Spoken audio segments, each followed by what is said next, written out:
La reconnaissance de l'importance de la douleur et de son traitement médical est une longue marche.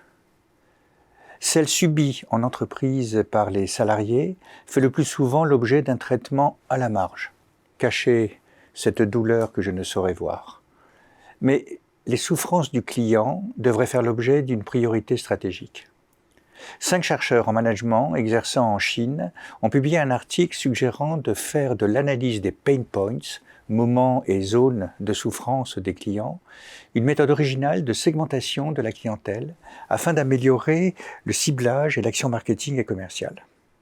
Cette publication très mathématique, A Clustering-Based Method for Market Segmentation Using Customer Pain Points, nous oriente toutefois vers d'autres aspects moins quantitatifs. Nous en avons conclu les points suivants. En premier, la façon dont une offre peut occasionner des points de souffrance peut beaucoup varier d'un individu à l'autre, et il y a un intérêt managérial pour le marketing et le commercial à considérer cette diversité du tourment client comme une approche de la segmentation.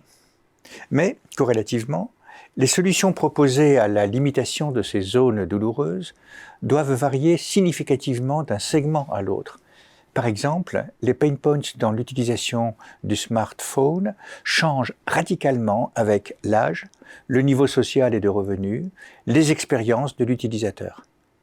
L'avantage de cette approche par la douleur du client est significatif car, au lieu de chercher à éradiquer les pain points partout et pour tous, l'entreprise peut être beaucoup plus précise et satisfaisante dans la résolution ciblée de ce souci. Ce souci est justement considéré comme essentiel pour les entreprises qui développent une véritable approche client qui, finalement, est à l'opposé du client roi. Les pain points que nous créons chez les clients ont encore un statut de tabou quand ils ne deviennent pas des totems, des slogans fétiches.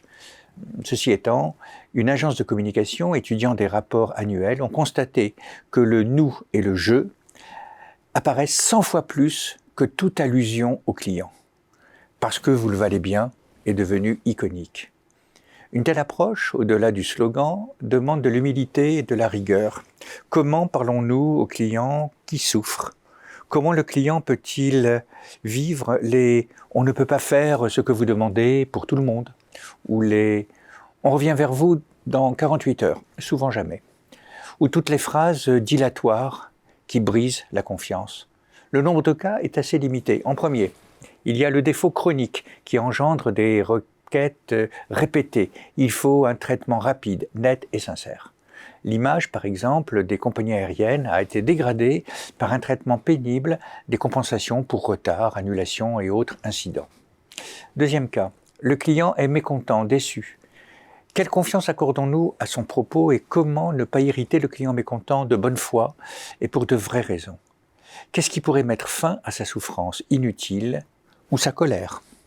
Troisième situation, le client a une souffrance générale devant la consommation. Son pouvoir d'achat entraîne beaucoup de frustration et renoncement. Le pain point prend alors pour lui un caractère de frustration. La colère qui s'ensuit peut trouver dans les réseaux sociaux un canal destructeur pour la marque de l'offreur. Dans tous les cas, il ne faut pas tourner la tête ailleurs.